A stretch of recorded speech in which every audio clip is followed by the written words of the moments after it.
Les amis, je suis très content de vous retrouver pour une nouvelle vidéo. On va parler aujourd'hui de nouvelles informations concernant le chapitre 8 du manga Boruto True Blue Vortex avec une page qui nous a été dévoilée.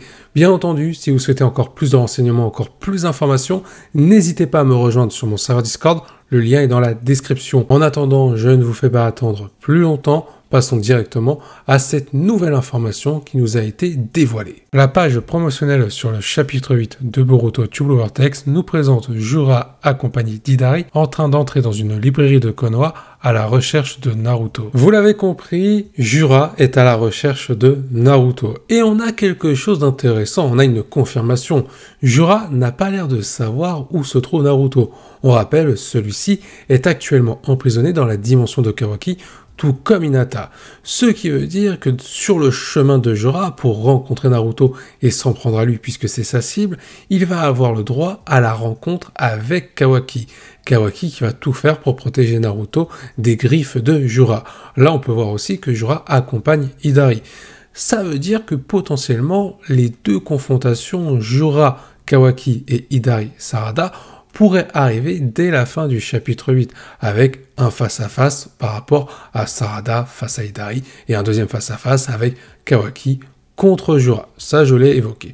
Peut-être que les autres Shinju sont aussi présents à Konoha et sont à la recherche de leur cible. Mais là, sur cette page, on ne voit que Jura et Hidari à Konoha. Donc, dès le chapitre 8, il peut se passer pas mal d'actions et Konoha peut se retrouver en très grande difficulté. Parce que ce qui est sûr, c'est que forcément, les Shinju, notamment ces deux Shinju, ils vont être découverts par les shinobi. Ils ne vont pas rester sans rien faire, ils vont tout faire pour s'occuper de cette menace. Alors là, vous allez me dire que peut-être qu'Hidari, étant l'alter ego de Sasuke, il a pu passer outre la barrière de détection du village de Konoha. Peut-être que pour Jura, c'est la même chose, si par exemple, c'est l'alter ego de Kawaki. En soi, cette hypothèse est plutôt crédible. Ça expliquerait pourquoi ces deux Shinju peuvent marcher tranquillement au travers du village de Konoha sans être attaqués par les autres shinobi. Néanmoins, Konoha a un atout, et cet atout, c'est le personnage d'Eda, qui est capable de voir et de tout savoir avec son pouvoir, notamment le Shenringan.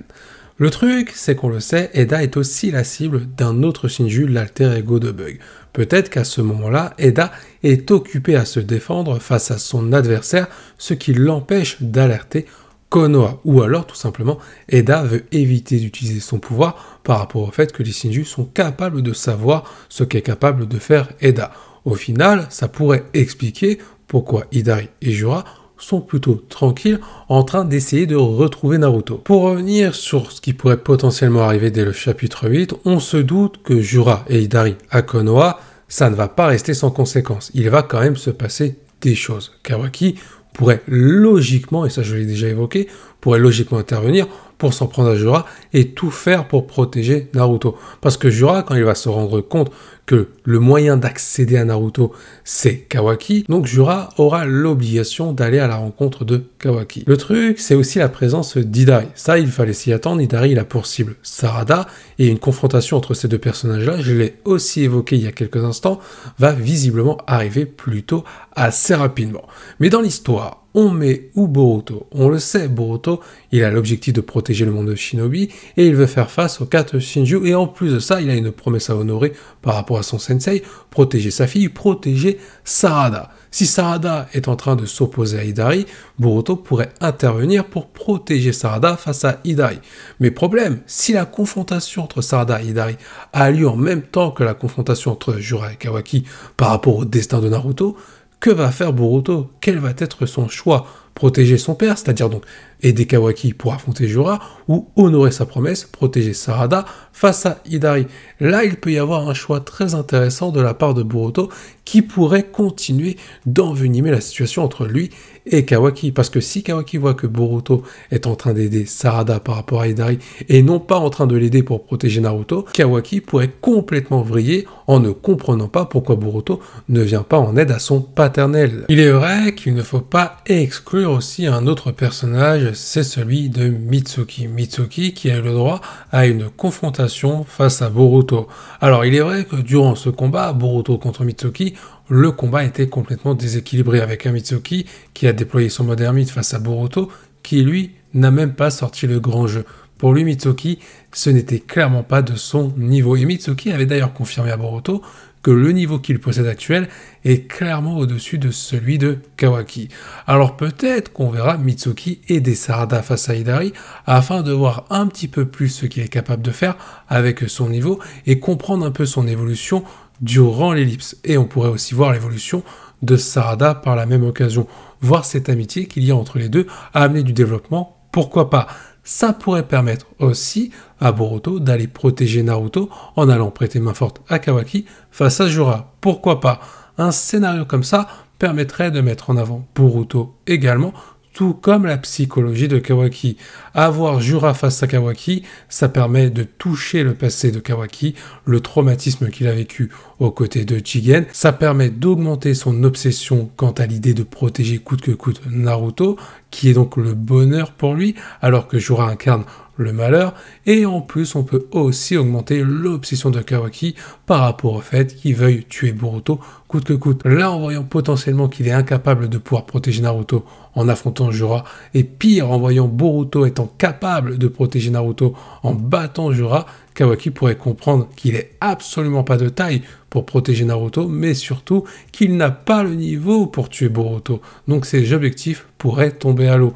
Ce qui pourrait donc appuyer sa psychologie encore un petit peu plus et assouvir, pourquoi pas, son envie d'avoir encore un peu plus de puissance. Amado pourrait aussi intervenir pour permettre à Kawaki d'atteindre ses objectifs. En faisant ça, Amado trahirait peut-être Konoha par la même occasion. Car ce qu'il faut bien comprendre par rapport à Amado vis-à-vis de sa situation concernant le cas de Kawaki, on le sait, Amado, il a besoin de Kawaki, c'est son cobaye, il a besoin de lui pour réussir ses objectifs, notamment ramener sa fille à la vie. Ça, c'est ce qu'il a dit au village de Konoha et notamment à Naruto et tous ceux qui s'occupent de ce dossier. Le truc, c'est est-ce qu'Amado dit la vérité?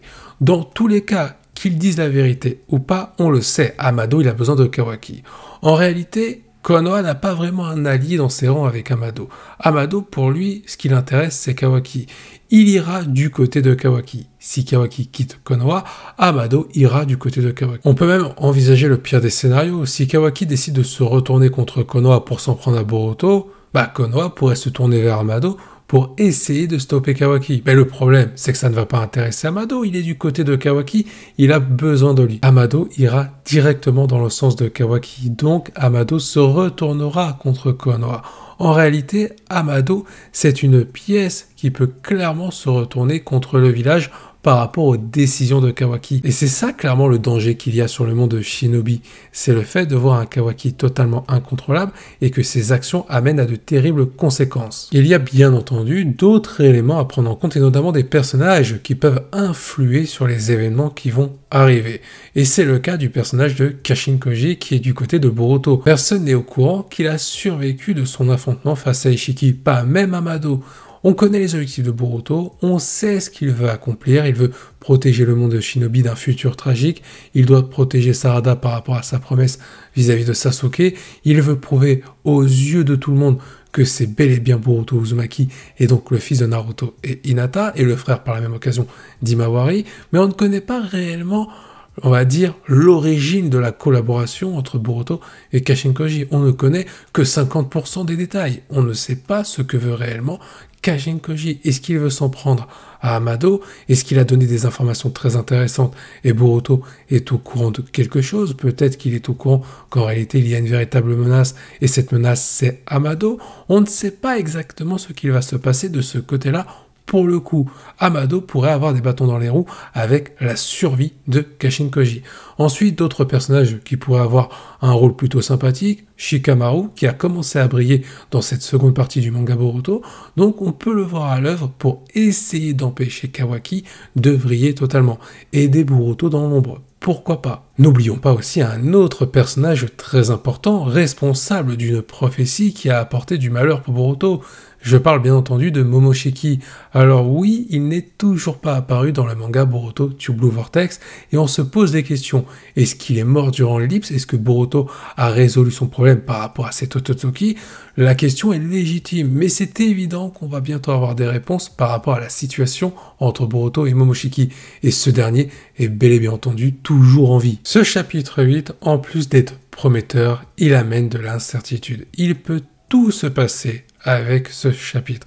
Il peut y avoir du rebondissement, de l'action et surtout pas mal de mystères qui pourraient avoir des réponses autour d'Amadou, autour de Kashin Koji. Donc honnêtement, on a hâte de découvrir tout ça. En tout cas, moi, j'ai vraiment hâte de voir ça. J'espère que vous aussi. N'hésitez pas à me donner votre avis en commentaire par rapport à tout ce que j'ai pu dire dans cette vidéo. Que pensez-vous de cette page promotionnelle? N'hésitez pas à me donner votre avis dans l'espace commentaire. Sur ce, je vous dis à la prochaine et que la volonté du KT soit avec vous. N'oubliez pas de vous abonner à ma chaîne YouTube et de mettre un petit like. Ça fait toujours plaisir. Je compte sur vous.